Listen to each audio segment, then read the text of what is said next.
మీ ఎలాంటి వ్యాపార ప్రకటనలకైనా వెంటనే మా ఛానల్ సంప్రదించండి. అందరికీ నమస్కారం. ఈరోజు మనతో పాటు ప్రముఖ ఆధ్యాత్మికవేత్త వేదిక్ ఆస్ట్రాలజర్ గోనుగంట్ల సురేష్ బాబు గారు ఉన్నారు. గురువుగారితో మాట్లాడేద్దాం. నమస్కారం గురుగారు. మణికంఠ గారు నమస్కారం అండి. గురుగారు, నవంబర్ మాసం విశేషంగా సింహరాశి వారికి ఏ విధంగా కలిసి రాబోతుంది, ఎలాంటి జాగ్రత్తలు తీసుకోవాలి, ఎటువంటి పరిహారాలు తీసుకుంటే బాగుంటుంది అంటారు? సో సింహరాశి గురించి చెప్పాలంటే చాలా ఉంటుందండి. నా మాట శాసనం అన్నట్లు ఉంటారు, అందుకని సింహరాశి అని పేరు వచ్చింది. పాపం ఈ రాశి వాళ్ళకి ఎప్పుడు దేనికి తలగ్గనట్టు ఒక గంభీరంగా ఉంటారు. ఈ టైంలో పర్టికులర్గా వీళ్ళకి అష్టమ శని నడుస్తుందండి. ఈ అష్టమ శనిలో అష్ట కష్టాలు వస్తాయి అంటారు. కొంతమందికి 2.5 సంవత్సరాలు ఫస్ట్ 1.5 year బాగుంటుంది. కొంతమందికి ఫస్ట్ 1.5 year చాలా ప్రాబ్లమ్స్ కూడా ఉంటాయి.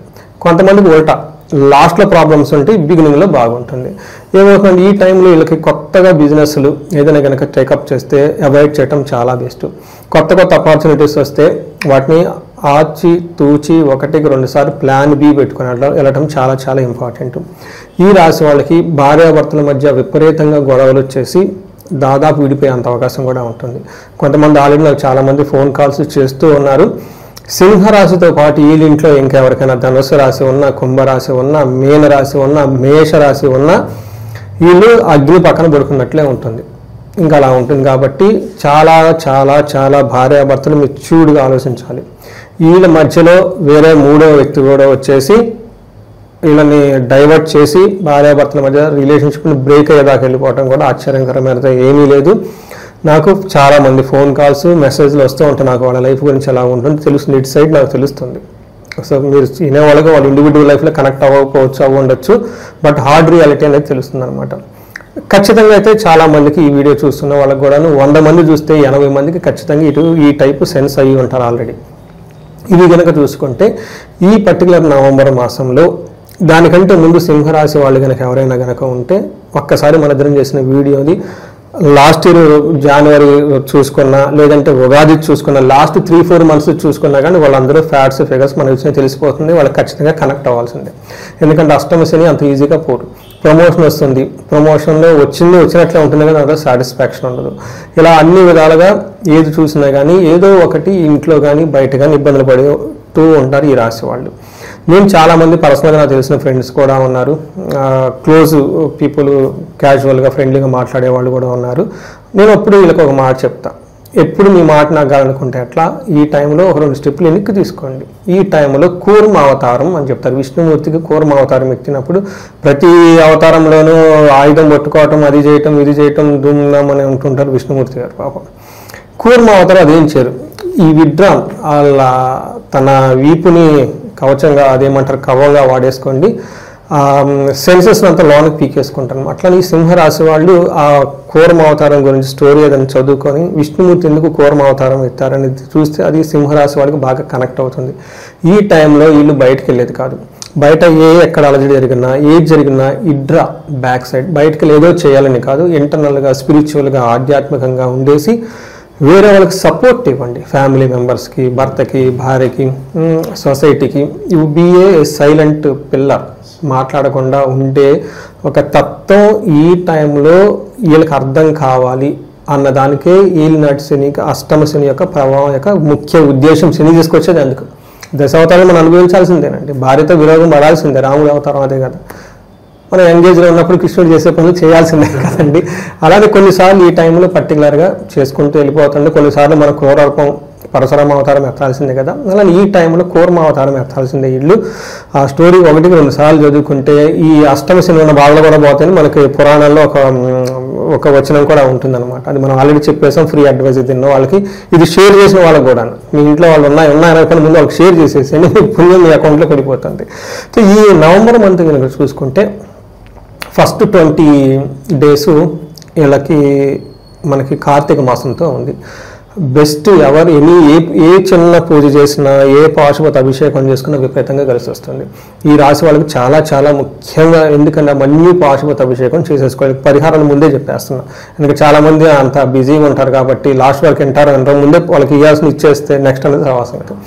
2 వీటితో పాటు వీళ్ళకి అన్యోన్య దాంపత్య పాశుపత అభిషేకం, భార్యాభర్తల మధ్య డిస్టర్బెన్స్ ఉంటే ఇమ్మీడియట్గా ముందుగా సెన్సే తీసేసుకోవాలండి. పెద్ద ఖర్చు కూడా ఏం కాదండి, ప్రతి ఒక్కరు చేస్తారు. ఏ టెంపుల్ అయినా వెళ్ళిపోయేసి భక్తిగా శివాలయాలకు వెళ్ళిపోయేసి ఆ బ్రాహ్మణులకు కొంచెం నమస్కారం పెట్టి ఇలాగ మాకు కావాలంటే చేసి పెడతారండి. ఇవన్నీ చేసుకుంటూ ఉంటే చాలా బాగుంటుంది. అయితే ఈ నవంబర్ మంత్ కనుక చూసుకుంటే వీళ్ళకి ఎలా ఉంటుంది అంటే మిక్స్డ్గా ఉంటుంది. ఇంటి వ్యవహారాలు హ్యాండిల్ చేయలేరు, గొడవలు అవి ఇవి అవుతాయి. కానీ ప్రొఫెషనల్ మ్యాటర్స్లో చక్కగా చేసుకుంటూ ఉంటారు. ఓవరాల్ బ్రాడ్గా కనుక చూసుకుంటే మనం డీటెయిల్స్ చూస్తే సింహరాశి వాళ్ళకి మఖా 1, 2, 3, 4 పాదాలు, పుబ్బా 1, 2, 3, 4 పాదాలు, ఉత్తర ఫస్ట్ పాదం, వీళ్ళంతా మనకి సింహరాశి. పేరు బలం కనుక చూసుకుంటే వీళ్ళకి చాలా ఎక్కువగా తెలుగు పేర్లు అంతా ఇలా ఉంటాయి. మా, మీ, ము, మే, మో, టా, టీ, టు, టే, ఈ లెటర్స్ అంతా మనకి సింహరాశిలో ఉంటారు. అయితే వీళ్ళకి 5 గ్రహాలు మారున్నాయండి. 5 గ్రహాల యొక్క ప్రభావం ఈ సింహరాశి వాళ్ళకి నవంబర్ మంత్లో ఉంది. అది స్టార్టింగ్ ఫ్రమ్ గురువు దగ్గర నుంచి 1 మంత్ గురువుతో వీళ్ళకి ఉండటం వల్ల, ఆ తర్వాత సూర్యుడు, బుధుడు, శుక్రుడు, కుజుడు కూడా ఈ యొక్క గ్రహాలు కొన్ని అక్టోబర్ ఎండ్లో మారి కొన్ని నవంబర్ మధ్యలో మారినాయి అనమాట. ఇవి మారటంతో ఓవరాల్గా ఎలా ఉంటుందంటే మనకు సూక్ష్మ గోచారం, లఘు గోచారం అనే ఒక కాన్సెప్ట్ మహర్షులు ఇచ్చారండి. దీని ప్రకారం ఏమవుతుందంటే వీళ్ళకి 4 మొక్కలు చెప్తారు. మానహాని, రిపప్రియం, ధన ప్రాప్తి, విభూతిం అని చెప్తారు. దీని మీనింగ్ ఏంటంటే అవమానం జరుగుతుంది, మానహాని, అవమానం జరిగే అవకాశాలు ఎక్కువగా ఉంటుంది. ఇది కూడా ఇంటికి సంబంధించిన వ్యవహారాల్లో బంధువులతో గొడవలు జరిగే అవకాశం ఎక్కువగా ఉంటుంది. రిపప్రియం, శత్రువులు ఎవరైనా కనుక ఉంటే వాళ్ళతో కూర్చొని మాట్లాడితే పైచే ఇళ్ళదవుతుంది. నెక్స్ట్ ధన ప్రాప్తి, విశేషంగా ధనం వచ్చే అవకాశం ఎక్కువగా ఉంటుంది. కానీ ధనం వచ్చినట్లే వచ్చేసి మీ దగ్గరికి రాకుండా డైవర్ట్ అయ్యే అవకాశం కూడా ఎక్కువగా ఉంటుంది. రావాల్సిన ధనం ఏమన్నా ఉంటే ఈ రాశి వాళ్ళకి కొంచెం ఏమంటారు భంగపాటు రాకుండా ఇబ్బంది పడే అవకాశం ఎక్కువగా ఉంటుంది. ఓవరాల్ ప్రాస్పెరిటీ శుక్రుడి ద్వారా వస్తున్న ఛాలెంజెస్ కూడా ఉంటుంది. మనం సింపుల్ వర్డ్స్లో చెప్పాలంటే ఇంటికి సంబంధించి బంధువులకు సంబంధించిన వ్యవహారాల్లో ఒక 2 స్టెప్లు ఈ రాశి వాళ్ళు ఎన్నిక చేస్తే తప్పేం లేదు. ప్రొఫెషనల్ మ్యాటర్లో చక్కగా వెళ్ళిపోండి అనేది ఈ టోటల్ ఈ మంత్ వీళ్ళకి సమరీ. ప్రొఫెషనల్ మ్యాటర్స్లో ప్రమోషన్స్ వచ్చే అవకాశం ఎక్కువగా ఉంటుంది. ఒక గుడ్ అచీవ్మెంట్ ఉండే అవకాశం ఎక్కువగా ఉంటుంది. కొంతమంది ఎవరైనా ఇయర్లీ అప్రైజల్స్, ఎంప్లాయీస్, సాఫ్ట్వేర్ వాళ్ళు ఎవరైనా ఉంటే వాళ్ళకి అప్రైజల్స్ వచ్చే అవకాశం ఎక్కువగా ఉంటుంది. వాళ్ళకి పాజిటివ్గా వచ్చే అవకాశం ఎక్కువగా ఉంటుంది. బాస్ కానీ ఏదైనా కనుక వీళ్ళకి చెబితే వీళ్ళ మాటలు ఓకే చేసి వాళ్ళకి కావాల్సిన విధంగా అనుకూలంగా ఉండే అవకాశం చాలా చాలా ఉంది. ఇది ఒక బెస్ట్ టైం ప్రొఫెషనల్ మ్యాటర్స్లో. మనం డీటెయిల్స్ చూస్తుంటే ఎందుకు ఎలా దేన్ని చెప్పారు అది ఒకటి ఉండాలి కదండి ఎవిడెన్స్. దాన్ని బట్టి మనకి 4వ హౌస్లో కనుక సూర్యుడిని బట్టి చూస్తూ ఉంటే 4th హౌస్లో సూర్యుడు ఉంటే 4th హౌస్లో సుఖస్థానం. వీళ్ళకి ఇంటికి సంబంధించిన వ్యవహారాల్లో అంతఃక్లేశ, గృహ ఛిద్రం, సౌఖ్యహాని, మభోజనం, ప్రయాణే విఘ్నమాప్నోతి, చతుర్థే రవి సంయుతే అని మనకు చెప్తారు మహర్షులు. దీని ప్రకారం అంతఃక్లేశ, లోన ఏదో ఒక బాధగా ఉంటుంది, గృహంలో ఏదో ఒక చిన్న గొడవలు వస్తూ ఉంటాయి. సౌఖ్యం, కంఫర్ట్, ఇంట్లోకి మనం కంఫర్టబుల్గా ఉండేది ఎక్కడంటే ఆ ఇంటికి సంబంధించిన వ్యవహారాలకి కంఫర్టబుల్గా ఉండదు, టయానికి భోజనం చేయరు. ప్రయాణాలు కనుక చేస్తే అందులో ఆటంకాలు వచ్చేస్తాయి అని చెప్పేసి మనకు మహర్షులు చెప్తారు. అయితే మనకు నెక్స్ట్ ఇంకొక గ్రహం కుజుడు చూస్తే వీళ్ళకి అగైన్ ఇది మిక్స్డ్గా ఉందండి. వీళ్ళు కూడా 4వ ఇంట్లో ఉండటంతో మన మహర్షులు ఏం చెప్తారంటే భాగ్యహాని, భయం, క్రూరం, బంధువైరం, ధనక్షయం, రోగపీడాది సంతాపం, చతుర్థ స్థానికే కుజ అని చెప్తారు. ఈ టైంలో వాళ్ళకి లక్కు ఏదన్నా కనుకుంటే వాటికి కొంచెం దూరంగా ఉంటుంది. భయం పడిగే సంఘటనలు, క్రూరంగా ఉండే సంఘటనలు చుట్టూ జరిగే అవకాశం ఎక్కువ ఉంది. బంధువులతో గొడవ, ధనాన్ని కూడా కోల్పోతారు అని చెప్తుంటుంది. అంతేకాకుండా అయితే ప్రొఫెషనల్ మ్యాటర్స్లో చాలా బాగుంటుంది ఇలా కూడాను. ఇంటికి సంబంధించిన వ్యవహారాల్లో కొంచెం ఇబ్బందిగా ఉన్నా కానివ్వండి, ప్రొఫెషనల్ మ్యాటర్స్లో చాలా బాగుంటుంది. కొంచెం మానసికంగా ఒత్తిడి ఎక్కువగా ఉంటుంది ఇంటికి సంబంధించిన వ్యవహారాలని మనం చెప్పుకోవచ్చు. శుక్రుడు వీళ్ళకి 3వ స్థానంలో ఉండటంతో అగైన్ ఇది మిక్స్డ్ రిజల్ట్ అని మనం చెప్పుకోవచ్చు. కొంతమందికి శత్రువులు పెరిగే అవకాశం ఎక్కువగా ఉంటుంది, ధనం విపరీతంగా ఖర్చు అయ్యే అవకాశం ఎక్కువగా ఉంటుంది. కానీ ప్రొఫెషనల్ మ్యాటర్స్లో వీళ్ళు ఒక మాట చెబితే ఆ మాటకి కట్టుబడి వీళ్ళ స్టాప్ అని తినే అవకాశం ఎక్కువగా ఉంటుంది. ఏదైనా సజెషన్స్ ఇచ్చిన ప్రతి ఒక్కళ్ళు యాక్సెప్ట్ చేస్తారు. ధనం ప్రకారంగా, గౌరవ ప్రకారంగా ఎక్కువగా ఉంటారు. సో వీళ్ళకి ఆధ్యాత్మికంగా ఎక్కువగా గడిపే అవకాశం కూడా ఈ మంత్లో ఎక్కువగా ఉంది. గురువులు మాట్లాడినా, తర్వాత జ్యోతిష్కుల్ని కలిసినా కానీ మంచి ప్రిడిక్షన్ వీళ్ళకి వచ్చేసి లైఫ్ అనేది చాలా స్మూత్ కావాల్సిన ఏమంటారు ఆధ్యాత్మిక సంబంధించిన హోమాలు కానివ్వండి, యజ్ఞాలు ఈ టైంలో చేసుకుంటే వీళ్ళకి విపరీతంగా కలిసి వచ్చే అవకాశం ఎక్కువగా ఉంటుంది. అందులోనే వీళ్ళకి కార్తీక మాసం కాబట్టి ఏ చిన్న పూజ చేసినా కానీ విశేషమైన లాభం వీళ్ళకి వస్తుంది. అందుకని ఇంటికి సంబంధించిన వాతావరణంలో ఎలాంటి గొడవలు లేకుండా ఇంట్లో నోములు చేసుకోవటం, వ్రతాలు చేసుకోవటం, పాశుపత అభిషేకాలు చేసుకోవటం, ఇండివిజువల్గా జాతకం చెక్ చేసుకొని ఈ టైంలో వాళ్ళకి జాతకంలో ఏమైనా దోషాలు ఉంటే అవన్నీ తీసేసుకోవడానికి కావాల్సిన పూజలు అవన్నీ చేస్తే, గ్రహ జపాలు ఇవన్నీ చేస్తే చక్కగా వీళ్ళకి కలిసి వస్తుందండి. ఇక ఈ రాశిలో ఏ నక్షత్రాలు ఉంటాయి, స్పెసిఫిక్గా వాళ్ళకి ఎలా ఉంటుంది? వీళ్ళకి మఖ, పుబ్బ, ఉత్తర. సో దీన్ని పూర్వ పాల్గొని ఉత్తర పాల్గొని కూడా అంటారు. ఇవి ఫస్ట్ ఈ మంత్ అంతా వీళ్ళకి ఏ పని చేసినా జయప్రదంగా ఉంటుంది, ఐశ్వర్యప్రదంగా ఉంటుంది. ఓవరాల్గా కనుక మంచి ఫుడ్ తింటూ హ్యాపీగా ఉంటారు. ఇది ప్రొఫెషనల్ మ్యాటర్స్లో. బట్ ప్రాబ్లం ఏంటంటే ఇంటికి సంబంధించిన వ్యవహారాలు గొడవలు అవుతాయి. ఈ గొడవలు అన్నదమ్ములతో గొడవలు అవ్వచ్చు, తోబుట్టువులతో గొడవలు అయ్యి ఉండొచ్చు. అంతేకాకుండా వీళ్ళకి కొంచెం లైట్గా కుజుదోషం ఏదన్నా కనుక జాతకంలో ఉన్నా కానీ వాళ్ళకు కూడా ప్రాబ్లమ్స్ క్రియేట్ అయ్యే అవకాశం ఎక్కువగా ఉంటుంది. అంతేకాకుండా వీళ్ళకి ధనలాభం బాగుంది, ఫంక్షన్స్ అన్ని అటెండ్ అవుతారు. ఈ రాశి వాళ్ళకి బంధించబడినట్లు ఉండే పరిస్థితి ఎక్కువగా ఉంటుంది. ఎందుకు అంటే ఫ్యూచర్ గురించి. సో యూఎస్లో ఉందామా, ఇండియా వెళ్ళిపోదామా, అసలు ఇక్కడ ఉంటే బాగుంటుందా లేదా, లేదంటే ఇల్లు అమ్ముదామా లేదా, లేదంటే పెళ్ళి అవుతుందా లేదా, అండ్ డైవర్స్ ఇద్దామా అసలు వద్దా లేదా, అనుకూలంగా ఉంది. ఇలా రకరకాలమైన కొన్ని టెన్షన్స్లో ఉంటారు వీళ్ళు. అలాంటి సిచ్యువేషన్లో మనకి కాల్ చేస్తే మనకి ఆస్ట్రాలజికల్ ప్రకారంగా చూసి వాళ్ళ హారోస్కోప్ ఫ్యూచర్లో ఎలా బాగుంటుంది, ఎలాంటిది ఉంటుంది, దాన్ని ఛాలెంజ్ చేసి అంటే అడ్రస్ చేసి వాళ్ళకి గైడెన్స్ ఇవ్వడానికి చాలా బాగుంటుంది. సో ఈ ప్రకారం ఎవరైనా కనుక ప్రాబ్లమ్స్ ఉంటే మనకి కనెక్ట్ అయితే మనకి వాళ్ళకి హెల్ప్ చేయొచ్చు. వీటితో పాటు వీళ్ళకి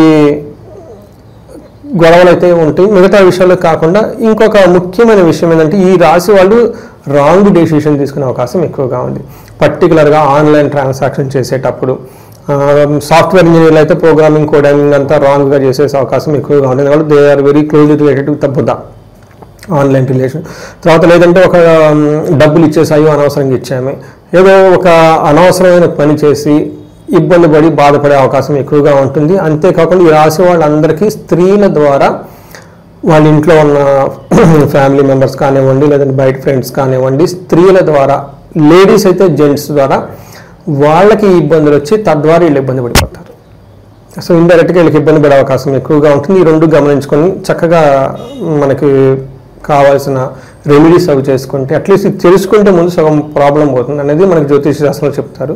ఆ తర్వాత రెమెడీస్ చేసుకుంటే ఇంకా ఈ బాధలు వాటి యొక్క తీవ్రత చాలా తగ్గి లైఫ్ అనేది ముందుకు వెళ్తుందండి. విశేషంగా ఎటువంటి పరిహారాలు, దైవారాధన కలిసి వస్తాయి అంటారు?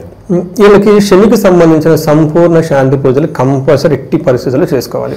ఇప్పటిదాకా ఎవరైనా చేసుకుంటే చాలా మంచిది. లేకపోతే శనికి సంబంధించిన జపాలు, దానాలు, తర్పణాలు, హోమము ఇవన్నీ చేసుకుంటుంతో పాటు దక్షిణ కాళీ అమ్మవారు అంటారండి. ఈ యొక్క ఉగ్రదేవత ఇది రీసెంట్గా నేను మా దగ్గర ఉన్న వేద పండితులు మొత్తం కలిపి కూర్చొని ఎలా చేస్తే ఈ యొక్క శని యొక్క తీవ్రతలు చాలా వరకు మనం తగ్గించవచ్చు అనే దాని గురించి ఆలోచించి మనకి దశ మహావిద్యలో దక్షిణ కాళీ అమ్మవారు అంటారు. ఈయనకి శనికి అధిష్టాన దేవత ఆమె కాబట్టి ఆమె కూడాను, ఆ దేవత కూడాను మనం అమ్మవారికి ఒక కొంత జపం చేపించేసి శనికి పాశుపత అభిషేకము, శనికి తైలాభిషేకము, శనికి సంపూర్ణ శాంతులు చేసుకుంటూ ఉంటే చాలా వరకు తీవ్రత తగ్గుతూ ఉంటుంది. ఎవరైనా కనుక భార్యాభర్తలు గొడవ పడుతుంటే అన్యోన్య దాంపత్య పాశుపత అభిషేకము, లేదా విశ్వావసు గంధర్వరాజ విశేష హోమం చేస్తాం. చాలామంది డైవర్స్లు దాకా వచ్చిన వాళ్ళకి 3 days కూర్చోబెట్టేసి 1,00,000 సార్లు జపం చేయించి ఇవన్నీ చేస్తూ ఉన్నాయన్నమాట. అవి కూడా మంచి రిజల్ట్ వస్తూ ఉన్నాయి అనమాట. అప్పటిదాకా మనకి లీగల్ నోట్లు సర్వ్ చేసి తాళిబొట్లు చేసి అవతలకి వెళ్ళిపోయి అసలు మాకు వద్దన్న వాళ్ళు మళ్ళీ కలుస్తుంది. ఇది ఒక మంచి హ్యాపీ అనమాట. ఎందుకంటే డైవర్స్ అనేది అంత ఈజీ కాదండి. వాళ్ళ పేరెంట్స్ ఇక్కడ వాళ్ళ కొంతమంది లండన్లో రకరకాల ప్లేసులు ఎన్ఆర్ఐలో ఉన్న వాళ్ళు వాళ్ళ పేరెంట్స్ వచ్చి కూర్చొని పేరెంట్స్ చేపిస్తున్నారు. అలా ఇవన్నీ వాళ్ళు చేసుకోవచ్చు. ఈ రాశి వాళ్ళకి ధన ప్రవాహం రావడానికి కుబేర పాశుపతం లేదంటే స్వర్ణలక్ష్మి విశేష హోమం, బిజినెస్ పీపుల్ ఎవరైనా ఉన్నా, ఎందుకంటే ఆల్రెడీ బిజినెస్ ఫ్లో నడుస్తూ ఉంటుంది. ఈ టైంలో రిస్క్ తీసుకునే దానికంటే ఇలాంటివన్నీ చేసుకొని వెళ్ళిపోతే చాలా చక్కగా ఉంటుంది. చండీ పారాయణము, చండీ హోమము, శత్రువుల బాధలు ఎవరైనా ఉన్నా కానీ ప్రతి సమస్యకి చక్కటి పరిష్కారాలు మన వేదాల్లో, క్షేత్రాల్లోనూ, పురాణాల్లోనూ, తంత్రజ్ఞానంలోనూ ఉన్నాయి. కాబట్టి మనకున్న ప్రాబ్లమ్స్ ఒకటైతే పరిష్కారాలు 10 కాదు 100 ఉన్నాయి. ఎందుకంటే మనకు యజుర్వేదంలోనే మంత్రాలు 10,000 మంత్రాలు ఉన్నాయి. ఏ ఒక్క మంత్రం వాడినా పోతుంది. భగవద్గీత 18 అధ్యాయాలు మనకు చెప్పారు. ఏ ఒక్కటి మనం ఫాలో అయినా కానీ మన లైఫ్ అయితే హ్యాపీగా ఉంటుంది. అందుకని చెప్పేసి ఎవరు ఏ ప్రాబ్లమ్స్ ఉన్నాయి ఈ రాశి వాళ్ళు మనకు కనెక్ట్ అయితే we can help them to come out of those problems. We can help them అండి. సో విశేషంగా సింహరాశి వాళ్ళందరూ కూడా నవంబర్ ఎలా ఉంటుంది, ఎలాంటి జాగ్రత్తలు తీసుకోవాలని చాలా బాగా వివరించారు. ధన్యవాదాలు సార్. ధన్యవాదాలండి.